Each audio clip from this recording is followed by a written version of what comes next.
melalui tema mengikat doa dan syukur dalam semangat kebersamaan. Haul ke-23 Kiai Haji Muslim Abdurrahman Saleh dan Reuni Akbar Yayasan Al-Huda Sadananya. Kami persembahkan biografi singkat perjuangan guru kita semua dalam membangun Yayasan Al-Huda Sadananya Ciamis. Selamat menyaksikan.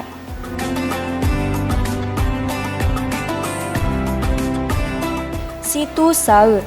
Itulah nama untuk wilayah RT 02 RW 01 Dusun Tonggoh, Desa Kecamatan Sadananya sampai saat ini.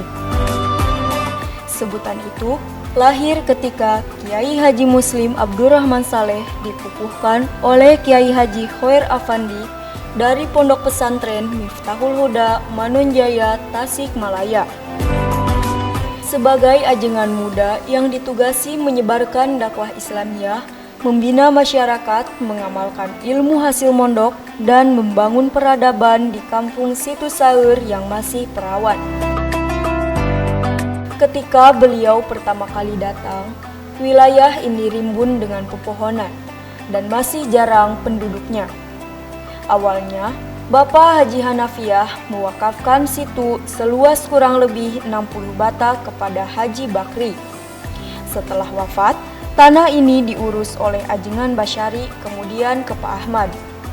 Sekitar tahun 1974, situ tersebut diratakan atau disaur oleh masyarakat setempat. Setelah konsultasi dengan Abah Sayur, tokoh masyarakat pada waktu itu meminta ajengan Muslim melaksanakan syiar Islam di lembur Cipeteuy atau Situ Saur. Akhirnya, tahun 1975, ajengan Muslim beserta istri dan anak pertamanya, Kiai Haji Asep Jenal Mutakin, pindah dari Dusun Lande ke lembur Cipeteuy. Ajengan Muslim membantu memakmurkan musola yang disepuhi oleh Uwasayuti. Mulai dari ikut mengajar anak-anak di sekolah agama, ibu-ibu dan bapak-bapak di majelis taklim, sampai membimbing dan mendidik santri kalong yang berasal dari sekitaran desa Sadananya. Mulai tahun 1978, lahirlah pondok pesantren yang dinamai Al-Huda sebagai bagian dari cabang Miftahul Huda. Waktu itu, santri kurang lebih 200 orang. Laki-laki tidurnya di masjid, sedangkan perempuan di rumah ajengan Muslim.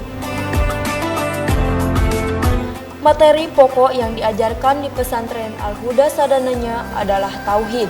Adapun materi pelajaran yang lainnya adalah Al-Quran, Tijan, Sapinah, Jurumiyah, Akhlakul Banin, Khulasoh, dan lainnya. Kehadiran ajengan Muslim di lembur ini bukan tanpa sebab, melainkan adanya permintaan dari para tokoh setempat seperti Haji Soleh, Haji Muhyi, ajengan Sayuti, Haji Mustafa atau Abah Sayur, dan pengelola wakaf. Sebelum ajengan Muslim pindah ke kampung ini, beliau telah memiliki masjid binaan di dekat rumahnya di Dusun Lande yang disesepuhi oleh almarhumah Ibu Tiko. Didasari karena ajengan Elim mendapat amanat 60 bata tanah wakaf dari Haji Hanafiah, maka sebagai bentuk tanggung jawabnya, ajengan Muslim terus membangun dakwah melalui jalur pendidikan. Beliau mengamalkan ilmu yang dimilikinya hasil mondok di beberapa pesantren, seperti Ponpes Al-Barkah Sukajadi, Ponpes Miftahul Huda Manunjaya, Ponpes Sadang Garut, Ponpes Cibenter Banjar, dan banyak lagi. Keberadaan sebuah lembaga pendidikan formal di lingkungan pesantren Al-Huda Sadananya merupakan sebuah tantangan dan juga peluang. Tentunya tidak terlepas dari berbagai hambatan dan rintangan. Beliau berjuang membangun majelis taklim, madrasah diniyah, serta pondok pesantren pada tahun 1978. Kemudian, pada tahun 1978, didirikanlah MTS bersama Bapak Haji Syarifullah, Bapak Haji Ukin, Bapak Haji Encu Mausul almarhum, Bapak H.A. Saifuddin almarhum, Bapak Haji Baim As'ari, Bapak El Sujono, Bapak Rahmat almarhum, dan Bapak Satibi almarhum. Murid angkatan pertama MTS Al-Huda kurang lebih 40 orang yang direkrut dari rumah ke rumah oleh ajengan muslim. Setelah MTS didirikan, MA Gupi Al-Huda pun berdiri pada tahun 1984 yang dipimpin oleh Bapak El Sujono dengan jumlah tenaga pengajar sekitar 10 orang dan murid pertamanya sekitar 20 orang. Kemudian pada tahun 1994, pada masa kepala madrasahnya Dr. Andes Satibi, MA Gupi Al-Huda dipindahkan ke Al-Barkah sampai sekarang. Sampai kini, di Yayasan Al-Huda Sadananya bertambah pendidikan formal lainnya, yaitu SLB pada tahun 2003 dan SMK pada tahun 2011 pada masa kepemimpinan Dr. Andes Haji Maman Abdurrahman.